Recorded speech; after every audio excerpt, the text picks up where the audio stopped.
کیا اس سے افضلیت امام علی علیہ السلام کا ثبوت نہیں ہوتا؟ غدیر کیا شیعہ اس سے افضلیت کا ثبوت کرتے ہیں؟ افضلیت کے لیے جو ہے امیر المومنین کے جو فضائل ہیں وہ یعنی امیر المومنین کا تو کمپیریزن ہی نہیں ہے نا. ہم تو کسی کے ساتھ کمپیئر نہیں کرتے ان کو. اچھا کہ بھئی ہم کمپیئر کر رہے ہیں. وہ تو مقصد بات ہوتی ہے تو ہم اس کا جواب دیتے ہیں, کیونکہ ہم جب جواب دیتے ہیں تو ہم قرآن کو سامنے رکھتے ہیں کہ میں نے جیسا کہ آپ کے سامنے میدان رکھا کہ بھئی اللہ رب العالمین یہ کہنا کہ جو جانتا ہے جو نہیں جانتا, در حقیقت برتری ہے کہ جاننے والے کی برتری ہے. افضل وہ ہے کہ جو جانتا ہے, جو جہاد میں ثابت قدم ہے وہ برتری حاصل اسے ہے, جو تقویٰ میں اوپر ہے برتری حاصل اسے ہے.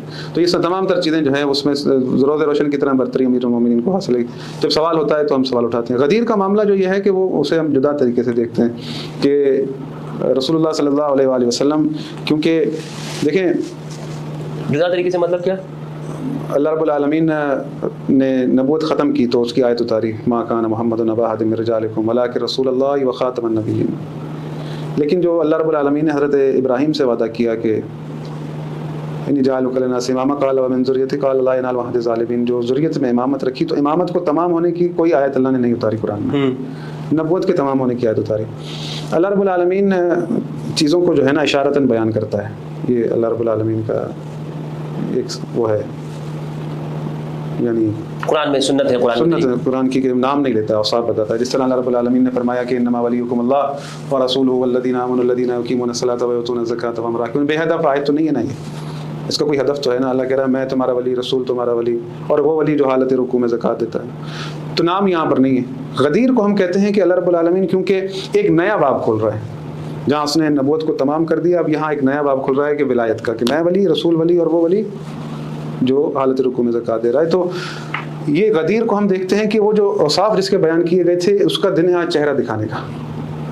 وہ دن ہے غدیر یعنی ہاتھ بلند کر کے دکھانے کا, کہ دین کو تمام کرنے کا. کہ اللہ رب العالمین فرماتا ہے کہ قد تبین الرشد من الغی, گمراہی اور ہدایت جدا ہو چکے. امیر المومنین علی علیہ السلام کو ممبر بنوا کر, کیونکہ اللہ رب العالمین نے اس قدر یعنی آیت جو ہے سخت میں نہیں کہہ رہا, مطلب وہ چیزوں کو واضح کرنے کے لیے اللہ رب العالمین نے اتاری ہے کہ یا ایھا الرسول بلغ ما انزل الیک من ربک وان لم تفعل فما بلغت رسالتہ. اے رسول اس چیز کی تبلیغ کریں جس کا آپ کو کہا گیا, اگر آپ نے نہیں کی تو آپ نے رسالت کا حق ادا نہ کیا. تو یہاں پر جب رسول اللہ صلی اللہ علیہ وآلہ وسلم نے یہ آیت اتری ہے, تمام تفاسیر آپ پڑھ لیں کہ کس کے لیے اتری ہے, اور غدیر کے حوالے سے شواہد موجود ہیں. رسول اللہ صلی اللہ علیہ وآلہ وسلم نے غدیر کے میدان میں ممبر بنوایا, ممبر بنوا کر خطبہ دیا ہے. خطبہ پڑھیں کتنا طویل خطبہ ہے.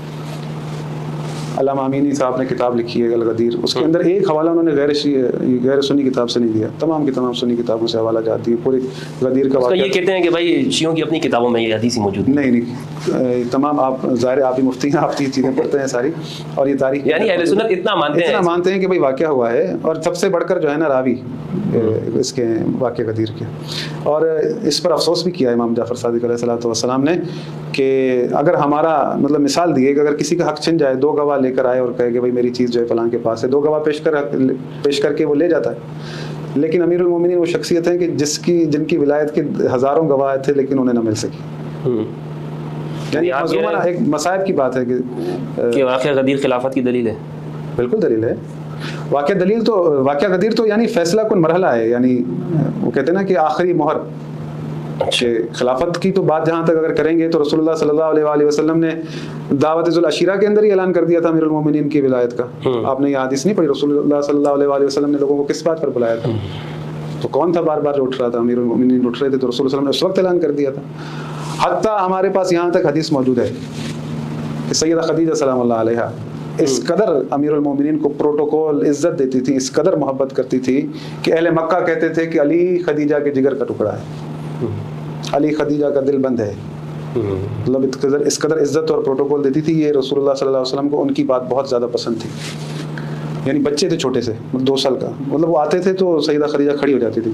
ایک دن رسول اللہ صلی اللہ علیہ وآلہ وسلم اپنے حجرے میں موجود تھے, سیدہ خدیجہ امیر المومنین سے لاڈ کر رہی تھی, بچے تھے. تو رسول اللہ صلی اللہ علیہ وآلہ وسلم نے بی بی خدیجہ سلام اللہ علیہ سے کہا کہ خدیجہ علی سے بہت محبت کرتی ہو. کہا میں اس سے کیوں محبت نہ کروں جس سے اللہ اور اس کا رسول محبت کرتا ہے.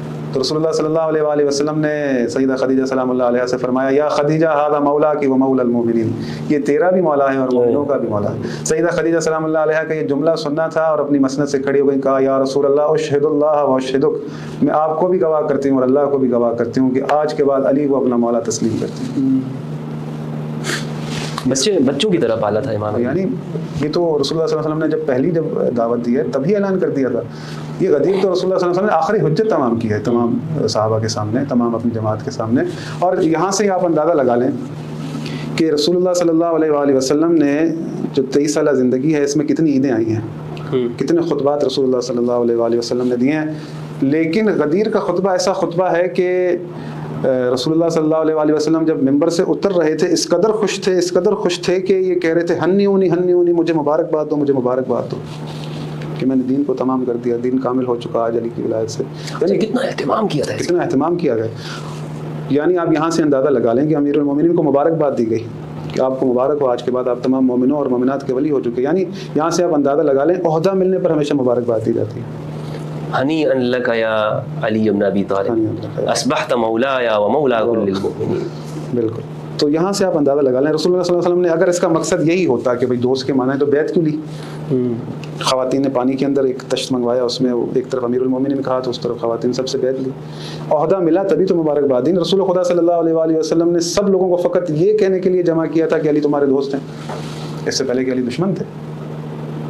رسول اللہ صلی اللہ علیہ وآلہ وسلم یعنی ان کو یہ باور کرا رہے ہیں کہ النبی اولیٰ بالمؤمنین من انفسہم, کیا میں تم پر تمہاری جانوں سے زیادہ حق نہیں رکھتا؟ بھلا یا رسول اللہ کیوں نہیں رکھتے؟ جیسے میں تمہارا مولا ہوں ویسے علی مولا ہے. ہم تو سوچ بھی نہیں سکتے نا کہ رسول اللہ کو کہیں کہ رسول اللہ ہمارے دوست ہیں. یعنی یہ بات ہمارے ذہن میں آ ہی نہیں سکتی کہ ہم کہیں کہ رسول اللہ ہمارے دوست ہیں. رسول اللہ نے کہا ہے کہ بھائی جس کا میں مولا اس کا علی مولا. اب کوئی رسول اللہ کو دوست سمجھتا ہے وہ مولا علی کو دوست سمجھے, ہم رسول اللہ کو دوست سمجھتے نہیں, وہ ہمارے آقا و مولا ہیں. سمجھنے میں کیا خرابی ہے؟ اللہ کے رسول دوست کو آپ کہہ دیتے ہیں کہ بھائی نہیں مانتا تیری, لیکن آپ رسول کو نہیں کہہ سکتے. دوستوں کو ہم کہہ دیتے ہیں چلو, لیکن رسول ہیں وہ اللہ کے. اللہ فرماتا ہے کہ تم مومن بن ہی نہیں سکتے. فلا وربک لا یؤمنون حتی یحکموک فیما شجر بینہم ثم لا یجدوا فی انفسہم حرجا مما قضیت ویسلموا تسلیما. سلموا تسلیما کی جگہ پر آنا ہے, سمعنا واطعنا. وہ جو رسول اگر کہے کہ خود کو یعنی گرا دو سمندر میں تو ہم گرا دیں, بھائی اللہ کے رسول نے حکم دے رہے ہیں. اللہ. اچھا ایک روایت ہے, صحیح درجے کی روایت ہے, غالباً مصنف ابی شیبہ کے اندر ہے. یہ میں چاہتا ہوں کہ اس غدیر کے اندر آپ بہت خوبصورت ذکر چھڑا ہوا ہے, میرے الفاظ بھی اس کے اندر تاریخ کا حصہ بنے, میں بھی اپنا کچھ حصہ ڈال دوں. ابو ایوب انصاری رضی اللہ تعالیٰ عنہ امام علی علیہ السلام کے پاس آئے. امام علی اپنے اصحاب کے ساتھ جانثاروں کے ساتھ بیٹھے ہوئے ہیں, اور ابو ایوب انصاری مدینہ سے تشریف لائے, اور ساتھ میں انصار کے لوگ تھے, عرب کے خاندانی لوگ تھے. جیسے ہی وہ آئے امام علی کے پاس تو کہا کہ السلام علیک یا مولایا. امام نے پوچھا کہ میں تمہارا مولا کیسے ہوں, تم تو عرب ہو, تم مجھے مولا کہہ رہے ہو, میں تمہارا مولا کیسے ہوں. یعنی امام اس جب انہوں نے کہا نا السلام علیکم یا مولا ہے, تو وہ اس کس معنوں میں کہہ رہے ہیں. لوگ پوچھتے ہیں نا کہ یہ اس کا یہ معنی ہے, اس میں 25 ہیں, اس کے 40 ہیں, اس کے 50 معنی آتے ہیں, ڈکشنری کہو تو. جب صحابی نے کہا ابو ایوب انصاری رضی اللہ عنہ السلام علیکم یا مولا, اور امام نے کہا میں تمہارا مولا کیسے ہو سکتا ہوں, تم تو عربی لوگ ہو, یعنی عرب ہو, آزاد لوگ ہو. مطلب کیا ہے کہ انہوں نے کس معنوں میں استعمال کیا, ہمارے آقا, یعنی ہم تمہارے غلام ہیں, تم ہمارے سردار ہو, ہم غلام ہیں تمہارے. غلام کی کوئی مرضی نہیں ہوتی ہے, غلام کی کوئی مرضی نہیں ہے. غلام بکا ہوا ہے, اس کی جان مال اس کا جو بھی ہے وہ مالک آقا ہی اس کے اوپر ہے. تو کہا کہ میں تمہارا کیسے مولا ہو سکتا ہوں, تم آزاد ہو. کہا یا امیر المومنین, ہم حاضر تھے کہ جب اب آپ کا ہاتھ رسول اللہ نے بلند کرتے ہوئے کہا تھا من کنت مولاہ فہذا علی مولاہ اللہم والی من والا وعدم. امام علی مسکرا دیے. امام علی جانتے تھے کہ اس نے مجھے جو کہا ہے کس معنوں میں, لیکن تصدیق کرانا چاہتے تھے کہ ہاں یہ مولا کا معنی کیا ہے یہاں پہ حقیقت میں. میں تمہارا آقا ہوں, تم غلام ہو. غلام تم, یعنی یہ سب صحابہ سے رسول نے کہا ہے, یہ سارے جتنے بھی سامنے صحابہ تھے. علی کو اس طرح مانو گے آقا بن کر تو تمہاری نجات ہوگی. یہ دوست ووست کا معنی سارے فراڈ ان لوگوں نے ڈرامے بازیاں کی ہیں اس امت کے ساتھ. یہ اس کا معنی دوست ہے, اس کا معنی یہ ہے. آپ نے بالکل صحیح حقیقت بتائی, دوست کو تو کچھ بھی کہا جا سکتا ہے. یہ سارے ان فرقہ پرستوں نے ڈرامے بازیاں کی ہیں کہ امام علی علیہ السلام کو ان کے اصل جو مقام ہے اس پہ پڑھتا, کیونکہ معلوم ہے نا کہ کس نے پھر اس مولا کو انکار کیا ہے. جو اصل حق ہے اس موقع پر تو سب نے اقرار کیا, لیکن امام علی علیہ السلام گواہی دلواتے تھے, کھڑے ہو جاؤ, کون موجود تھا اس میں. کوفہ کے اندر خطبہ دیا اور آپ نے فرمایا کہ کون کون تھا, تو 12 بدری صحابہ کرام کھڑے ہوئے تھے اور انہوں نے گواہی دی تھی. بالکل صحیح روایت شواہد موجود ہیں, صحیح روایت کے ساتھ موجود ہے. حتیٰ شورا جو بنی تھی اس کے سامنے امیر المومنین نے یہ تمام چیزیں رکھی تھی. جی وقت یاد دلایا تھا ساری چیزیں, اس میں کوئی شک ہی نہیں ہے. امیر المومنین جیسی شخصیت مظلوم ہے حضرت. اور ایک چیز اور یہ بھی دلالت رکھتی ہے اس بات کی کہ ایک شخص نے کہا کہ اعتراض کیا کہ آپ نے کہا اللہ ایک ہے ہم نے مانا, پھر آپ نے کہا میں اللہ کا رسول ہم نے مانا, اب علی کو ہم پر مسلط کر رہے ہیں. تو وہ سمجھ گیا تھا اس کا یہ اعتراض کرنا کہ مولا کی منع دوست نہیں ہے, دوست ہوتا تو وہ ٹینشن میں نہ ہوتا. تو وہ سمجھ گیا کہ مولا کی منع حاکمیت ہے, ولایت ہے, وہی تصرف ہے, تبھی تو اعتراض کر رہا ہے. تو اللہ کے رسول نے کہا کہ میں تو وہی کرتا ہوں جو مجھے اللہ کہتا ہے. تو انہوں نے کہا کہ اگر ایسا ہے تو میں نہیں مانتا. سال سائل بعذاب واقع, تو اس نے عذاب مانگا تو ایک پتھر. یہ بھی تاریخ اہل سنت بھی لکھتی ہے اس کو. اچھا, یہ بھی موجود ہے. حضرت طلحہ بن عبید اللہ جو ہیں, جن کا نام عشرہ مبشرہ میں آتا ہے اہل سنت میں, جی مستدرک الحاکم کے اندر یہ روایت موجود ہے اور یہ صحیح سند کے ساتھ ہے. جب جمل کے اندر یہ امام علی کے مقابلے کے لیے آئے تو امام علی علیہ السلام نے ان پر حجت تمام کرنے کے لیے ان کو بلایا, طلحہ بن عبید اللہ کو, زبیر بن العوام رضی اللہ تعالیٰ عنہما ان کو. تو طلحہ سے کہا کہ طلحہ تم کیوں میرے خلاف جنگ کے لیے آئے ہو, کیوں لڑ رہے ہو مجھ سے؟ طلحہ نے کہا کہ ہم قصاص عثمان مانگنا چاہتے ہیں آپ سے. تو امام علی نے پوچھا کہ کیا طلحہ تم اس موقع پہ موجود نہیں تھے غدیر کے مقام پہ, جب رسول اللہ نے فرمایا تھا کہ الست اولی بالمؤمنین من انفسہم؟ تم سب نے اقرار کیا تھا, میرے حق کا اقرار کیا تھا, من کنت مولا فہذا علی مولا, تم نے اقرار کیا تھا. کہا ہاں علی میں موجود تھا, میں گواہی دیتا ہوں کہ میں اس موقع پہ موجود تھا. فرمایا پھر طلحہ پہ مجھ سے کیوں لڑتے ہو؟ تو جب یہ بات سنی طلحہ بن عبید اللہ رضی اللہ عنہ نے, طلحہ نے, تو وہ واپس ہو گئے اور وہ جا کے لشکر میں جا کے بیٹھ گئے. قتال چھوڑ دیا تھا انہوں نے, کیونکہ وہ سمجھ گئے کہ مولا کا معنی وہ ہے جس سے اختلاف نہیں ہو سکتا. بالکل, مولا کا معنی وہ ہے کہ جس کے سامنے گردن جھک جائے گی, جس کے سامنے ہم بک گئے. ان اللہ اشترى من المؤمنین انفسهم واموالهم بان لهم الجنہ, مومنوں سے اللہ نے ان کی جان, ان کے مال, ان کے نفسوں کو خرید لیا کیونکہ ان کے لیے جنت ہے. امام علی علیہ السلام ہے جنہوں نے اپنے آپ کو رسول کے لیے فدا کر دیا ہجرت کی رات میں, شیب ابی طالب کے ایام کے اندر. زندگی ہر لمحہ علی کی زندگی نبی کے لیے قربان ہو رہی ہے. صرف یہ نہیں کہ بدر میں اپنے آپ کو قربانی دی اپنی تلوار کے ذریعے سے, خندق میں تلوار کے ذریعے قربانی دی, نہیں, رسول کے لیے ڈھال ہے, رسول کا ہاتھ ہے علی, رسول کی زبان ہے علی, ان کی جان ہے. مجھے فرمایا نا کہ نفس رسول, وہ میں اس کو اس معنوں میں دیکھتا ہوں کہ جیسے ہم کہتے ہیں نا یہ میری جان ہے, فرط محبت کے اندر, شدت محبت کے اندر, یعنی اس کے لیے کوئی لفظ نہیں ملتے ہیں ہمیں. محبت لازمی بات ہے, فطرت ہے, جنہوں نے محبت کی ہوئی ہوگی وہ میرے لفظوں کو جذبات کے ساتھ سمجھ سکتے ہیں. کہ جب ہم کہنا چاہتے ہیں بھائی اس کے لیے میرا سب کچھ قربان ہے, ہم کہتے ہیں کیا کہتے ہیں یار تو میری جان, یہ میری جان ہے. علی نبی کی جان ہے. تو ہر موقع پر علامہ صاحب انہوں نے جو مولا کا معنی ہے نا, یہ میں نے لوگوں سے کہا ہے کہ ہم اہل سنت کو چاہیے کہ ہم شیعہ نفرت کے اندر ہم اس چیز کے اوپر نہ ہیں. یعنی شیعہ سے صرف ہم نفرت کر رہے ہیں اور ہم کہیں نہیں بھائی اگر اس کو, کیونکہ ہمارے جتنے بھی علماء ہیں نا, حتیٰ کہ شیخ البانی نے اس کو لکھا ہے کہ یہ صحیح روایت ہے. سب نے, یہ من کنت مولا کو ابن تیمیہ تک نے بھی صحیح کہا ہے. سب کہتے ہیں کہ یہ صحیح ہے, یہ صحیح ہے, لیکن پھر نیچے جو تشریح کرتے ہیں نا کہ اس سے خلافت ثابت نہیں ہوتی. ارے بھائی خلافت کو سائڈ میں رکھو, کم از کم اسٹیٹس تو سمجھیں, مولا تو کہہ دو نا. ہمارے جو اہل سنت ہیں, میں نے نہیں سنا کبھی کہ وہ کہتے ہو مولا علی, مولا. اچھا جو مولا کائنات کہتے ہیں, یہ بھی ایک بڑے عجیب سا ایک لمحہ ہے حضرت. مولا کائنات لفظوں کے اندر کہہ رہے ہوتے ہیں, یعنی کائنات کا مولا کیا مطلب ہے؟ سوچنے کی بات ہے. دوست, کائنات کا دوست, کائنات کا مالک بھائی, کائنات کا مالک. اچھا یہ اس جملے پہ غور کریں نا, مولا کائنات کہہ رہے ہیں, تو اس جملے پہ اگر غور کریں تو ساری چیزیں واضح ہیں. جب آپ کائنات کا کوئی دوست نہیں ہوتا, بڑا اچھا آپ نے جملہ کہا, وہ کائنات میں پھر سب چیز آ گئی, زمین و آسمان آ گئے, انبیاء آ گئے, سب کچھ آ گئے, آپ سب کہہ رہے ہیں. تو رسول اللہ صلی اللہ علیہ وآلہ وسلم پہلے تو اپنا اسٹیٹس منوا رہے ہیں, یا تو یہ مولا کائنات نہ کہیں, یہ مولا کائنات جو لوگ بول رہے ہیں نا, جھوٹ بولتے ہیں, یہ ادھر زبان سے ہے. ایسا ہی جس طرح خوارج کے بارے میں ہے نا کہ یہ قرآن پڑھیں گے لیکن وہ ان کے حق سے نیچے نہیں اترے گا. یہ بالکل اسی طرح ہے کہ یہ اللہ اللہ کرتے ہیں, ان کے سینوں میں نہیں اترا ہوا. یہ علی مولا کائنات کہتے ہیں لیکن یہ دل سے نہیں مانتے, یہ زبان کے اوپر ہے, زبان کے اوپر ہے. حالانکہ دیکھیں, اور یہ بھی صرف وابیوں کو چڑھانے کے لیے بولتے ہیں. ہاں